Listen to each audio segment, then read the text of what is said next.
Abertura do programa. Um malhete abatido. Cenas do cotidiano da cidade do Rio de Janeiro. Imagem de criança desaparecida na lataria de um ônibus. Ilustração da fachada do Ministério Público do Estado do Rio de Janeiro. Imagem aérea do estádio do Maracanã. 2 homens apertam as mãos ao lado do pé do Cristo Redentor. A imagem se afasta, revelando a cidade ao fundo. Escrito na tela: MP Cidadão. No programa de hoje, vamos exibir a segunda edição especial sobre as 3 décadas do Estatuto da Criança e do Adolescente.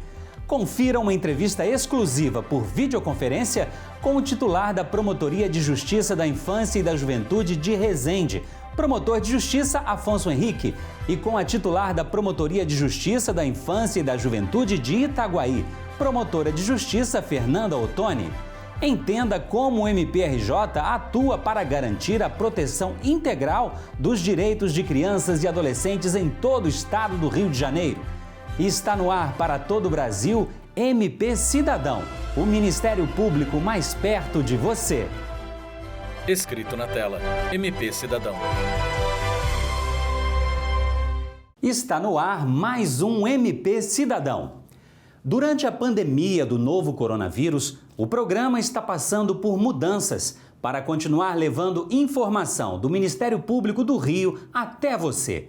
Hoje, nós vamos contar com a presença de 2 promotores de justiça que atuam no interior fluminense, para retomarmos a conversa iniciada no último domingo sobre 30 anos do Estatuto da Criança e do Adolescente.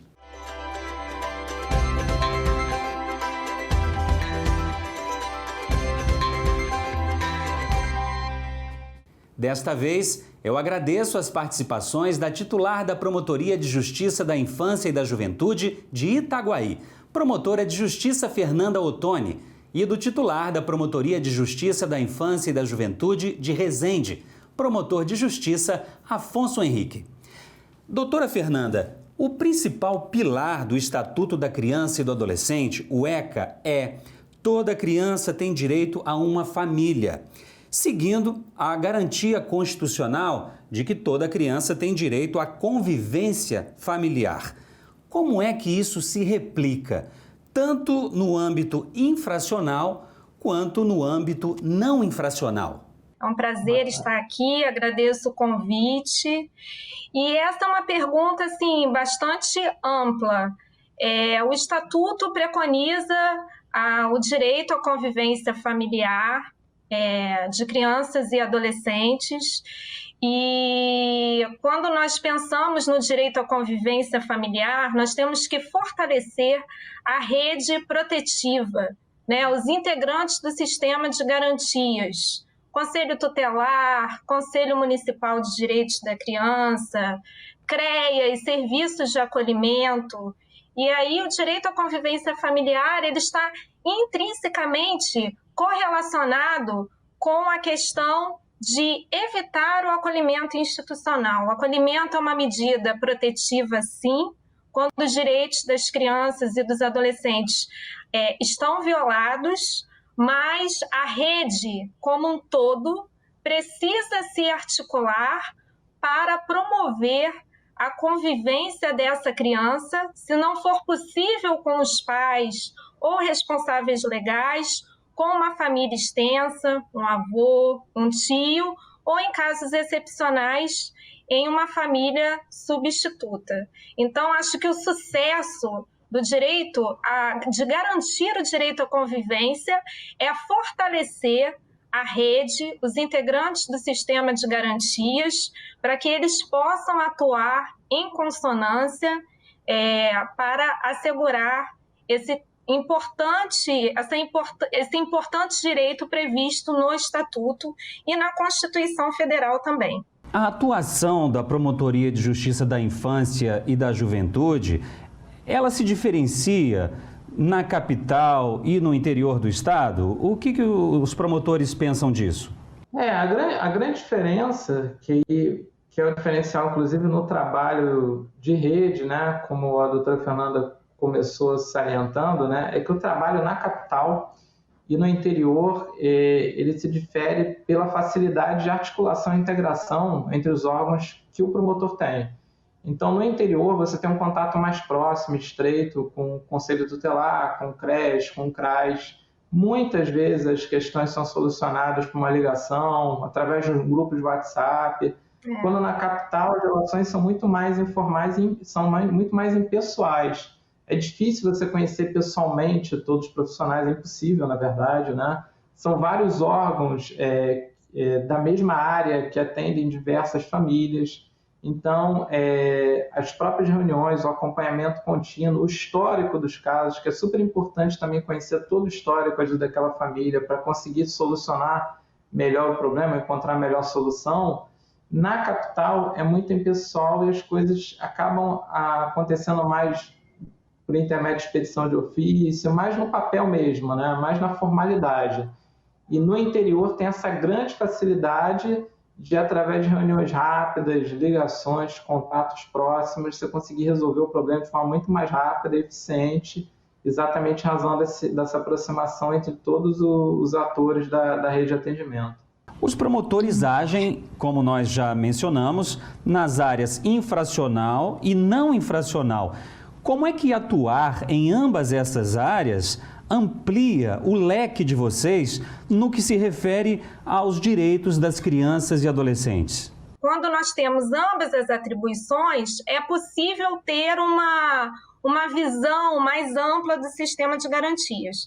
Agora, Sérgio, é importante destacar que não há como falar hoje em socioeducação sem pensar na aplicação de medidas de protetivas, como o doutor Afonso bem destacou.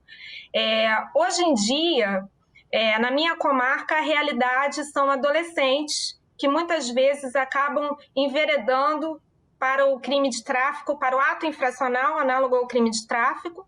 E muitas vezes, quando nós vamos analisar a história daquele jovem, ele foi ele é vítima de violação de direitos dentro de casa.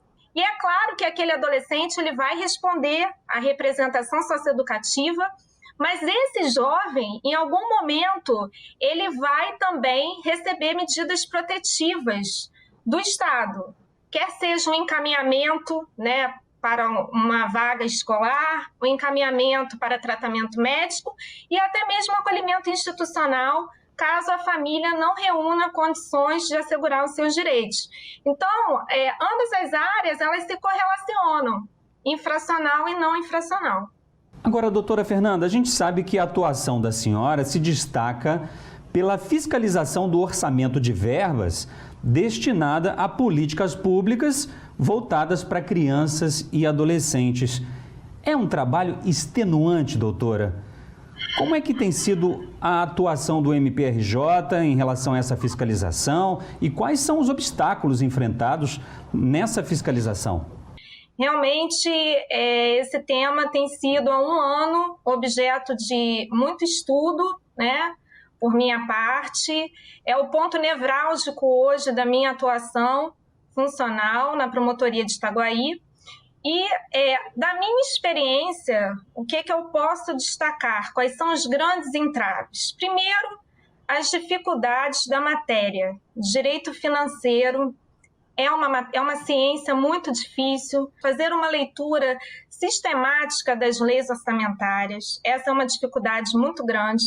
A segunda dificuldade que eu enfrento em Itaguaí é uma omissão de informações relevantes no portal de transparência do município. Infelizmente, acontece e nós estamos tentando, né, solucionar. A terceira questão muito relevante que dificulta o trabalho é a ausência de informações específicas, detalhadas sobre as despesas por equipamento da infância. Então, eu posso dizer para o senhor que hoje eu não consigo explicar quanto o município de Itaguaí previu para a manutenção dos serviços de acolhimento do município. A lei orçamentária de 2020 não dispõe dessa informação.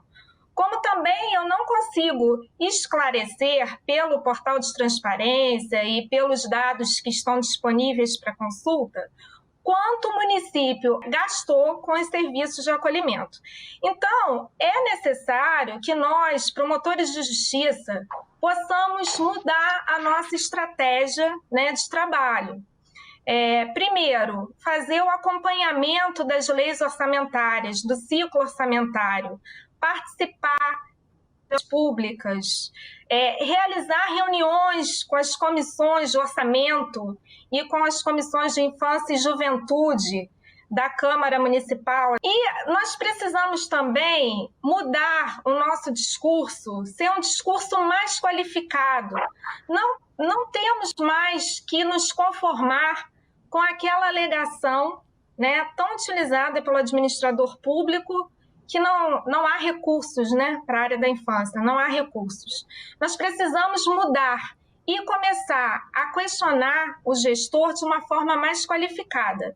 Não há recursos por quê? Porque o senhor não previu ou o senhor planejou de uma forma indevida. É para que nós saibamos descobrir o caminho do dinheiro, fiscalizar o remanejamento dessas verbas, que são muito comuns no dia a dia das prefeituras. Ainda mais em anos eleitorais, é muito comum o remanejamento de verbas para a Secretaria de Comunicação Social, por exemplo, verbas que são vinculadas muitas vezes à área da infância. Então, quando nós, promotores de justiça, conseguirmos nos apropriar desses conceitos tão importantes, quando nós conseguirmos ajuizar ações efetivas, postulando a devolução dessas verbas remanejadas de forma indevida, aí sim eu acredito que nós poderemos dizer que o Ministério Público estará retornando para a sociedade e conseguindo efetivar direitos que estão previstos no Estatuto há 30 anos e que muitas vezes, na prática, apesar dos esforços de tantos colegas, nós não conseguimos efetivá-los. Obrigado. Nós vamos ter que fazer uma breve pausa. Voltamos em instantes. Estamos apresentando MP Cidadão. Voltamos a apresentar MP Cidadão. Doutor Afonso, o município de Resende é considerado uma referência na aplicação de medidas socioeducativas e de meio aberto, como liberdade assistida e prestação de serviços comunitários. Como é que isso foi possível? E o que é que o senhor acha que está dando certo, que o senhor pode nos dar exemplos concretos de êxito? Sim, com certeza. Lá em Resende, o primeiro passo para a obtenção desse sucesso no acompanhamento das medidas em meio aberto foi quebrar o paradigma que existia inicialmente entre o infracional e o não infracional, ou seja, os órgãos que atuavam na área não infracional, como o Conselho Tutelar, até as próprias escolas entendiam que quando se tratava de um adolescente que cometia um ato infracional, o problema não era deles. Era tudo no processo de apuração de ato infracional, era só medida socioeducativa. Então, a partir dessa realidade, buscou-se desenvolver diversas reuniões integrando todos os órgãos de serviços para que esse acompanhamento fosse integral. Mas ele não começasse só em medida em meio aberto. Aí está o grande segredo, né? Ele já começa na internação. Então, desde que o adolescente pratica um ato infracional, eventualmente é internado, e no caso de Resende, a unidade fica em Volta Redonda, desde já se inicia o acompanhamento da família em Resende. Inclusive, o próprio adolescente, em alguns casos, é acompanhado na unidade de internação em Volta Redonda. Eu posso citar como exemplo de sucesso o trabalho desenvolvido pelo CAPCI de Resende quanto a adolescentes com algum quadro de transtorno mental ou de uso abusivo de álcool ou drogas. O CAPCI tinha uma equipe volante que se deslocava periodicamente, pelo menos a cada 15 dias, até o CENSE, a unidade de internação de Volta Redonda, para atender os adolescentes de Resende na unidade. E o CREAS também chegou a fazer algumas visitas para evitar que na progressão da medida para meio aberto houvesse uma ruptura e uma perda do trabalho desenvolvido pela equipe técnica da unidade de internação.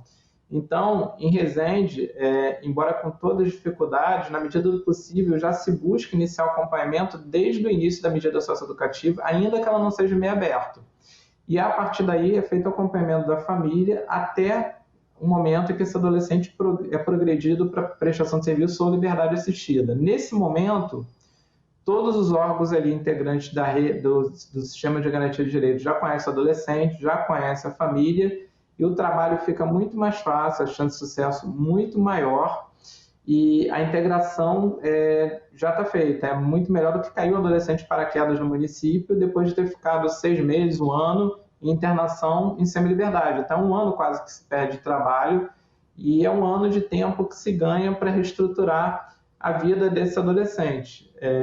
E no meio aberto, especificamente, a gente realiza um trabalho forte de integração entre os CREAs, entre o CREAS, que acompanha as medidas, e as escolas. Então, hoje a gente tem uma facilidade muito maior de matricular o adolescente e de transformar a direção e a coordenação pedagógica de cada escola em verdadeiros parceiros de acompanhamento das medidas juntamente com o CREAS, passando todas as informações em relação à família, em relação à frequência, ao comportamento daquele adolescente no ambiente escolar. Então, a partir do momento que se quebrou, podia se chamar até um certo preconceito com o adolescente que pratica ato infracional, ele ser enquadrado, ele ser encarado com a pessoa, ser atendida e trabalhar em conjunto por todos, os resultados começaram a aparecer, e eu posso destacar esses 2 pontos: o acompanhamento no município já começar desde a internação e integração com as escolas. Doutora Fernanda, o projeto Resgatando a Cidadania é uma iniciativa que vem de um acordo judicial estabelecido entre o Ministério Público do Rio de Janeiro, o Ministério Público do Trabalho do Rio de Janeiro e o município de Itaguaí, e também a Companhia de Desenvolvimento Urbano de Itaguaí, Conduíta. Como é que funciona esse projeto chamado Resgatando a Cidadania? Então, esse projeto ele surgiu em 2018, quando eu acabei procurando auxílio do procurador do trabalho, à época de Itaguaí, doutor Francisco, a quem eu quero mandar um abraço, uma pessoa de muita sensibilidade. Na época, o município não ofertava nenhum curso profissionalizante para os adolescentes, tanto acolhidos quanto em cumprimento de medidas em meio aberto. E aí ele, de uma forma assim, muito sensível, encontrou uma solução que pudesse contemplar esses jovens. Existia, na época, tramitando na Justiça do Trabalho, uma execução contra a empresa Conduíta, que é uma empresa do município. E nessa execução, ele solicitou, o doutor Francisco, uma audiência especial. Nessa audiência especial foi feito um acordo, reduzindo o valor da condenação do município, que girava em torno de pouco mais de R$1 milhão, foi reduzido para R$350 mil, e esse valor de R$350 mil deveria ser revertido exclusivamente em cursos profissionalizantes para adolescentes, indicados pela promotoria, pela rede de garantias, no prazo de 2 anos. Então, nesse período, nós conseguimos atender quase 200 jovens, tanto os acolhidos quanto os jovens em cumprimento de medidas em meio aberto, e foi um projeto assim, maravilhoso. Infelizmente, ele acabou recentemente, mas nós já estamos pactuando outras iniciativas com o Ministério Público do Trabalho. Hoje nós temos uma outra iniciativa que já é voltada para a oferta de primeiro emprego. Hoje a pactuação com o doutor Renato, que é o novo procurador do trabalho lá de Itaguaí, é no sentido de instigar as empresas a contratarem os jovens acolhidos e os jovens em cumprimento de medidas socioeducativas em meio aberto. Então, essa iniciativa ela está acontecendo, a Companhia Vale já assinou o pacto, o Supermercado Guanabara também, e assim que nós pudermos retornar às atividades, nós vamos retomar essa iniciativa. Vamos falar um pouco agora, doutora, a respeito da omissão do Estado na implementação do Estatuto da Criança e do Adolescente. Como é que o senhor acredita que essa omissão dificulta na implementação do ECA até hoje, 30 anos depois deste Estatuto estar em funcionamento, digamos assim? Em tudo, né? Hoje no Estatuto da Criança e Adolescente existe uma série de direitos fundamentais que devem ser garantidos com prioridade absoluta à criança e adolescente. E esses direitos, eles dependem da execução de políticas públicas nas mais diversas áreas, né? Saúde, educação, assistência social. Então, evidentemente, quando o Estado deixa de prover ou oferece ou presta inadequadamente, insatisfatoriamente um determinado serviço público que atende ao público infanto-juvenil, inevitavelmente essa omissão implica, né, em se gerar uma violação ao direito fundamental. E aí, nesses casos, cabe ao Ministério Público fiscalizar, né, a atuação do Estado nessas áreas e cobrar que as políticas públicas sejam executadas de forma adequada, de acordo com a legislação e as normas que regulamentam cada uma das políticas públicas em suas respectivas áreas. E nesse ponto, eu faço até um link com o que a doutora Fernanda abordou, que o grande diferencial e o grande salto qualitativo que o MP deve buscar no que diz respeito a fiscalizar essas omissões do Estado, diz respeito à fiscalização dos recursos públicos. Então, eu reforço mais uma vez a importância do MP evoluir, né, nessa área, porque é um conhecimento muito técnico e complexo, e o trabalho que a doutora Fernanda Ottoni vem desenvolvendo em Itaguaí serve aí de modelo e inspiração para os promotores em todos os municípios do estado, né? Que eu acho que é o diferencial que pode dar o salto aí que está faltando. Promotor, aí em Resende, no sul do estado do Rio, existe um projeto especial voltado especialmente para o regime especial de acolhimento de crianças e adolescentes. Explica para a gente como é que é esse projeto e quais têm sido os resultados. Bom, o que acontece? Acho que todo mundo que trabalha com adolescente, né, ainda mais nos dias de hoje, sabe que é difícil trabalhar com adolescente acolhido, né? Muitos são adolescentes sem referência familiar, que foram vítimas de abandono por vários anos. Às vezes você tem adolescentes que já se acostumaram com um certo grau de autonomia na vida. Você tem, às vezes, meninas que engravidaram, que já têm filhos, já estão com companheiro. Outros adolescentes que, às vezes, foram acolhidos, já estavam trabalhando, ainda que irregularmente.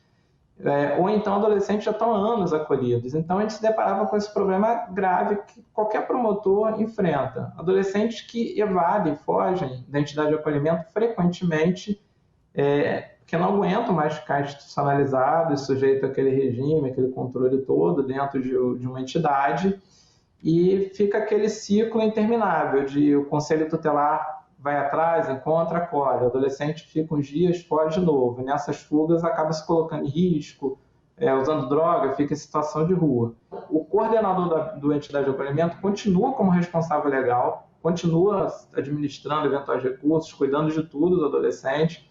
A equipe técnica faz visitas, só que fisicamente o adolescente vai tendo sua vida e sua autonomia progressivamente construída, enquanto ele permanece formalmente acolhido, com processo e tudo, mas fisicamente levando uma vida mais relativamente autônoma fora da entidade de acolhimento. Esse projeto foi desenvolvido pela Casa da Acolhida, né, um programa de acolhimento de adolescentes de Resende, pela equipe técnica e pelo seu coordenador, e já passou por 2 fases de seleção do Prêmio Inovare, né, como projeto inovador, também na área da infância e da juventude.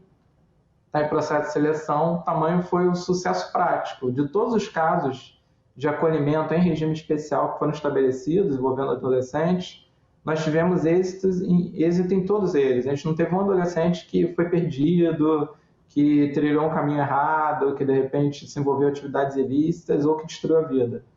Não foram muitos casos, mas todos eles eram casos complicados e que acabaram dando certo. Muito obrigado. Eu agradeço a participação de ambos os promotores de justiça aqui no MP Cidadão, promotora Fernanda Ottoni e promotor Afonso Henrique. Muito obrigado, Sérgio. Eu agradeço o espaço, né, para a gente falar de temas tão relevantes, né, que atingem diretamente criança e adolescente. Eu gostaria de agradecer também a participação comigo e a honra de dividir esse programa com a doutora Fernanda Ottoni.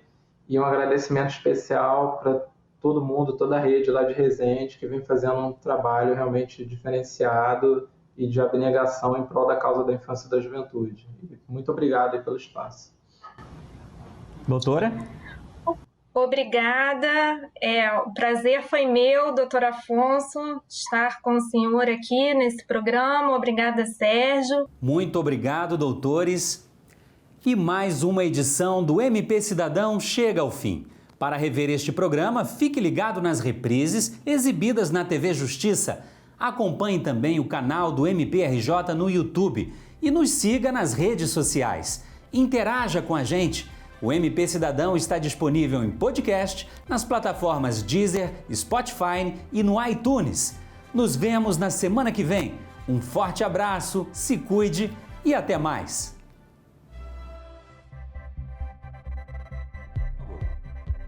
Os créditos finais aparecem na tela.